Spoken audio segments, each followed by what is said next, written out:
Hi, this is Eli Kranzberg, and welcome to this series on Conflux, one of the new play libraries with Contact 8. Now, we're going to have a lot of fun in this series. It's a deceptively simple interface, but we're going to dig in under the hood and really explore the guts of this thing. So, Conflux is a hybrid instrument, and it layers samples with wavetable synthesis. So there's a wavetable oscillator that includes PPG wavetables, which are kind of vintage quality wavetable synthesis sound sources, combines that with layering samples, and it also incorporates elements of FM synthesis, phase modulation, ring modulation, and a lot more.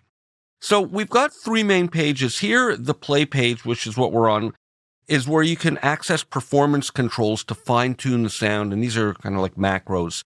Then we have the edit page over here, which is the guts of the instrument, and you can customize the sound using all the controls that we get to with all the submenus that are layered in here. And we have a settings page where we can define behavior like key and pitch bend ranges, glide, velocity, monophonic voicing, aftertouch, and so on. So let's take a quick look through. Here on the play page, we have these controls. Now here, for example, is a bass, and I have a keyboard sound as well. So we can use these to influence the sound.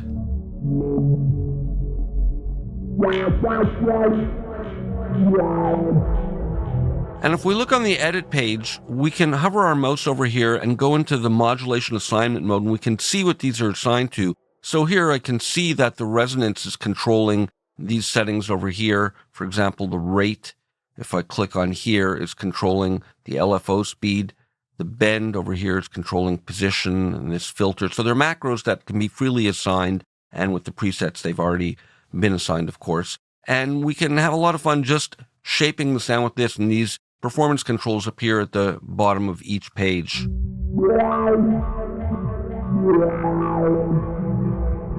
And similarly, I have a keyboard sound here.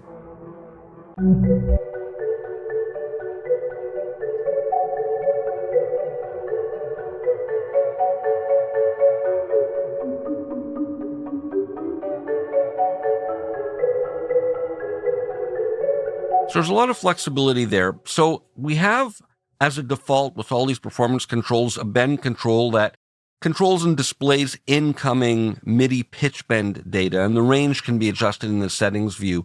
This modulation controls and displays mod wheel data, and you can see it mirrored here in the keyboard part of the interface. This just displays incoming note velocity. So as I hit a note on my keyboard, you see the value displayed there.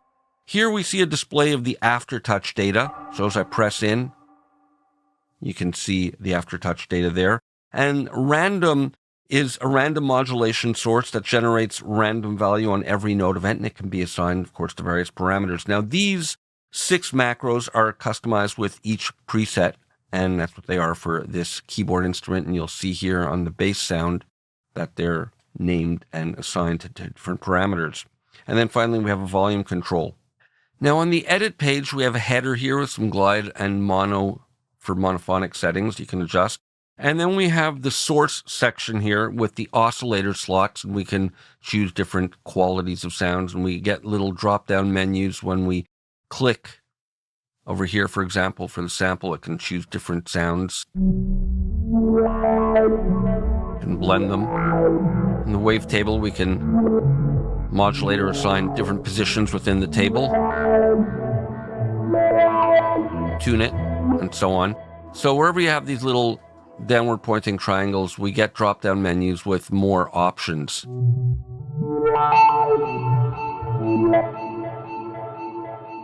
So in addition to these sources, we have the oscillator slot where we get all kinds of additional parameters. So you can see this goes deep. And then with the filter, we can adjust various parameters and switch between different filter types. We also get this drop-down menu here, and we can switch between the filter types from here then. And we have an LFO section, and can dial up the depth over there, switch between different shapes over there, set the speed, and so on. We have a modulation envelope. Again, we can adjust the depth, and we have an amp envelope control over here. And then we have different effects slots over here. We can switch between different types of effects. And we have the animator for a step sequencer type of modulation source. So join me as we dive deep into Conflux synthesis.